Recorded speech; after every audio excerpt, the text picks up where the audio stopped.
Maldivas, aquele arquipélago maravilhoso de ilhas, se prepara para o win Bitcoin, enquanto Dubai se destaca como país, tanto em relação à exposição já a Bitcoin, como outras inovações, outras formas inovadoras de exposição ao mercado cripto de forma geral. E hoje nós também vamos passar por um estudo relacionado à projeção de quanto dinheiro pode entrar no Bitcoin pelas corporações, porque sim, meus amigos, tanto as corporações quanto os países vão vir atrás dos seus bitcoins. Isso já é inegável.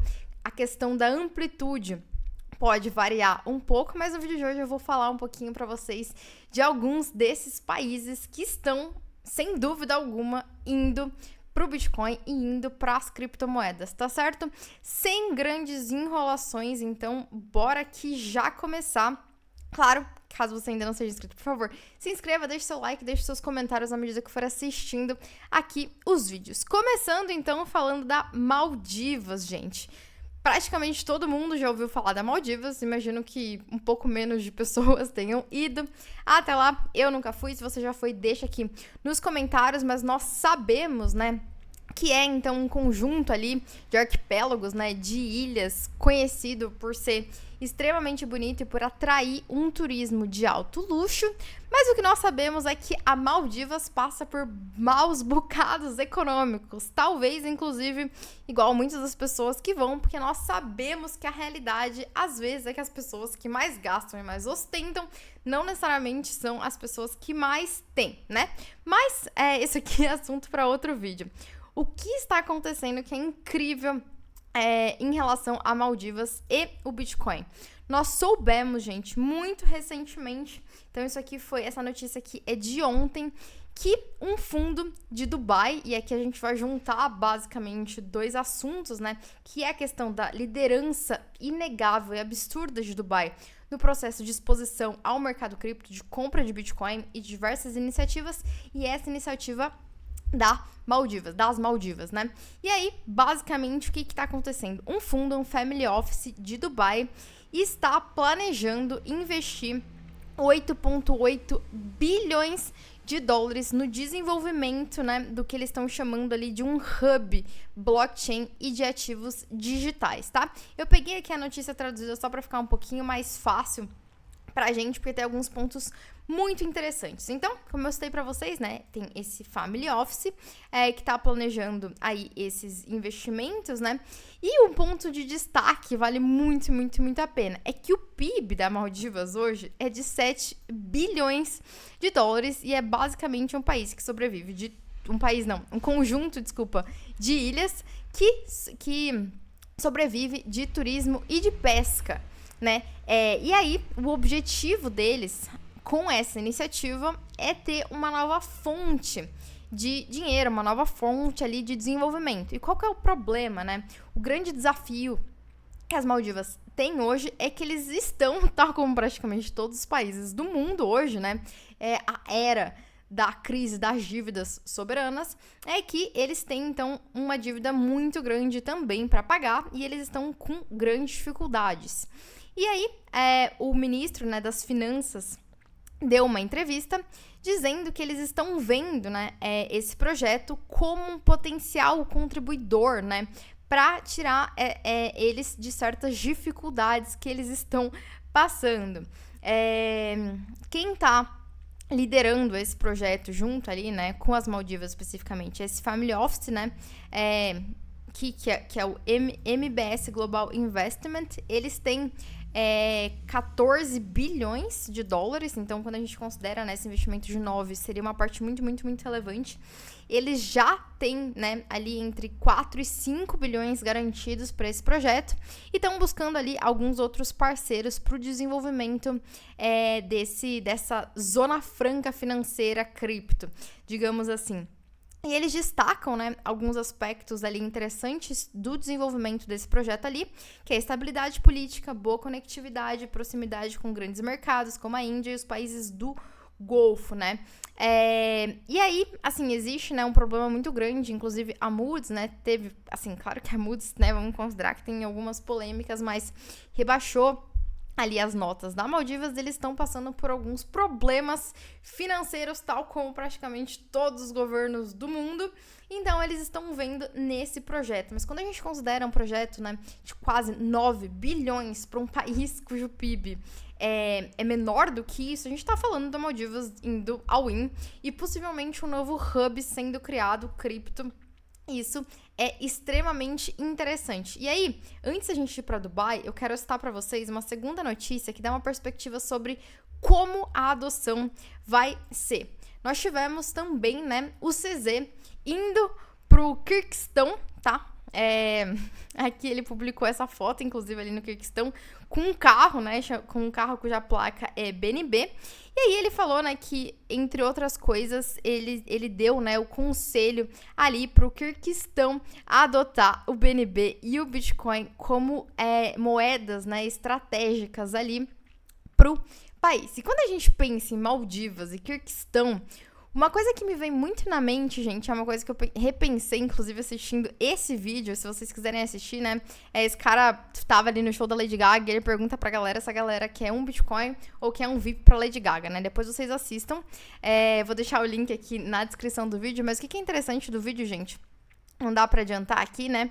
Mas ele vai perguntando, assim, e praticamente todo mundo, né, diz que prefere o VIP da Lady Gaga, afinal, ele tá no coisa da Lady Gaga, mas o que eu acho interessante é que a maior parte das pessoas ali não sabem nada de Bitcoin, mas as pessoas que sabem, que respondem, né, como conhecendo um pouco do Bitcoin, são os ambulantes no geral, né? É o pessoal que tá ali, digamos, numa situação um pouco menos favorável, digamos assim, né? Então, nós temos as pessoas que estão indo pro show e nós temos as pessoas que estão ali trabalhando e vendo. Então, esses meninos aqui, ó, eles, tipo, sabem o preço, falam sobre adoção, falam que todo mundo que tem visão já tá adotando. E aí, me vem muito uma perspectiva de que, provavelmente, né, a adoção de Bitcoin enquanto reserva estratégica, ela vai vir. Por mais que os Estados Unidos esteja nesse processo de falar muito que quer ser líder, etc., o que nós temos, né? Nós temos, então, CZ lá no Quirguistão, nós temos Maldiva querendo investir, né, criar um projeto maior do que o próprio PIB do país, e nós temos diversas iniciativas relacionadas a Dubai, né? Então, isso aqui, né, é uma outra notícia da Binance, né, dizendo que eles estão fazendo estão assessoreando, né, vários países para a criação das reservas estratégicas. Então, nós sabemos do Quirguistão especificamente, né? Mas o que a gente sabe, né, especificamente sobre Dubai? Dubai, por exemplo, agora está com um projeto de iniciativa para tentar desenvolver e estudar, né, essas iniciativas como as stacks, né, as layers que dão os yields no Bitcoin, que é uma coisa extremamente nova. Nós já sabemos, por exemplo, que o fundo, né, de Abu Dhabi, ali, o fundo soberano de Abu Dhabi, né, tá investindo 2 bilhões de dólares na Binance utilizando a stablecoin do Trump. O que nós também sabemos, por exemplo, né, que o fundo soberano de Abu Dhabi, né, tá ali colocando, então, um dinheiro.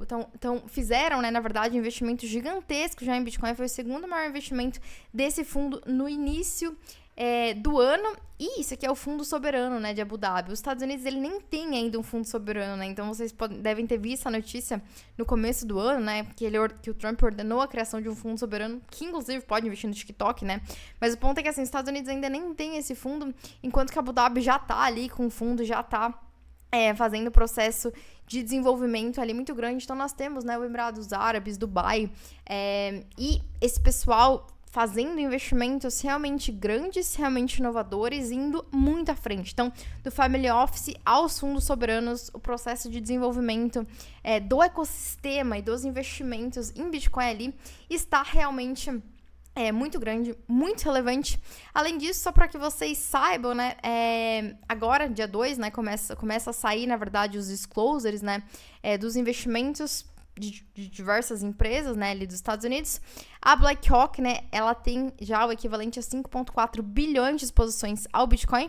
A exposição dela, ela tem Bitcoin do ETF dela, mas ela também fez exposição no Q1 de 2025, ela não tinha no final de 2024 exposições a outros ETFs, exposições a diferentes ações da MicroStrategy, né? Então, quando a gente vê, a MicroStrategy está lançando ali as suas ações para comprar Bitcoin. A BlackRock está comprando e aqui é exposições a mineradoras, tá? Todas elas aqui são empresas relacionadas de alguma forma ou mineradoras de fato, né? Então, nós também temos essas outras exposições a Bitcoin vindo através dos institucionais. E esse estudo é um estudo bem legal, né? Que estima, eu acho que ele é um estudo negativo, né? Que tá aquém, digamos, do potencial, mas aqui na verdade, assim, o resumo daqui, né, tá aqui do potencial, porque existem algumas projeções, mas basicamente, o que é isso aqui? Isso aqui tá estimando qual será a exposição das empresas, né, ao Bitcoin por diferentes classes de empresas, e aqui como é que funciona para que vocês saibam. Vou deixar o link também aqui na descrição, tá? Aqui é a alocação, tá? Então, quanto por cento de alocação em Bitcoin, e aqui é quanto por cento das empresas fariam isso, né? Então, você considera a porcentagem por quantos por cento aqui, aí você tem aqui no pior caso, digamos, né? Então, uma exposição, isso aqui tá em bilhões, tá, gente? Seria de, aqui, né? Que você sabe que é em bilhões. Então, por exemplo, nesse tier, né? 57, 5 e 5, né? Então, aqui a gente estaria falando de uma exposição de 70 bi, digamos, né? Isso aqui para 2029, né? A gente sabe que esse valor é muito pequeno, né? Não vai acontecer. A MicroStrategy já faz compra de 1 bilhão, né? Por exemplo, então ela já borraria um pouco isso. Para quem é membro, amanhã a gente vai fazer um overview do ano em relação à adoção institucional. Para quem se interessar, você pode se tornar membros tubarões. Tem acesso aos vídeos exclusivos em que nós debruçamos assim e fragmentamos muito a questão da adoção institucional. Então amanhã vou publicar um vídeo bem completo sobre a questão da adoção institucional do último mês, mas também do ano.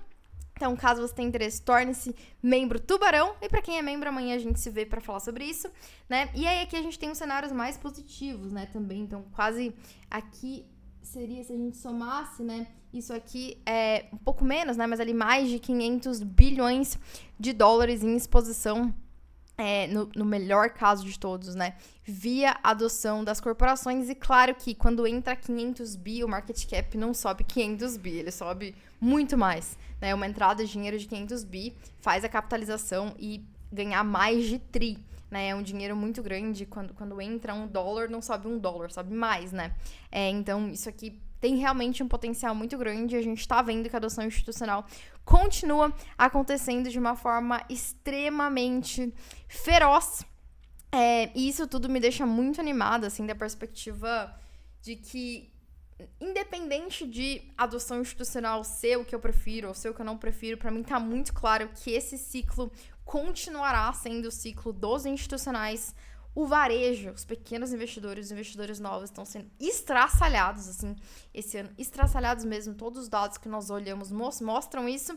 E, ao outro lado, todos os dados que eu olho, a gente está vendo um processo de aumento da adoção e aumenta a perspectiva dos países de utilizarem tanto o Bitcoin como as criptomoedas em investimento em diferentes classes, né, de exposições a Bitcoin, da mineração, a MicroStrategy, ao desenvolvimento desses hubs cripto.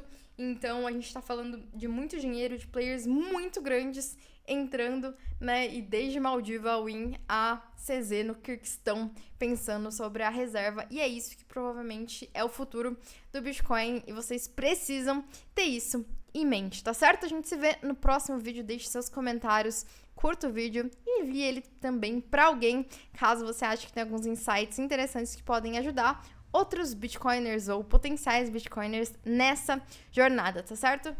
Beijo e eu vou adorar ler os comentários de vocês. Até mais.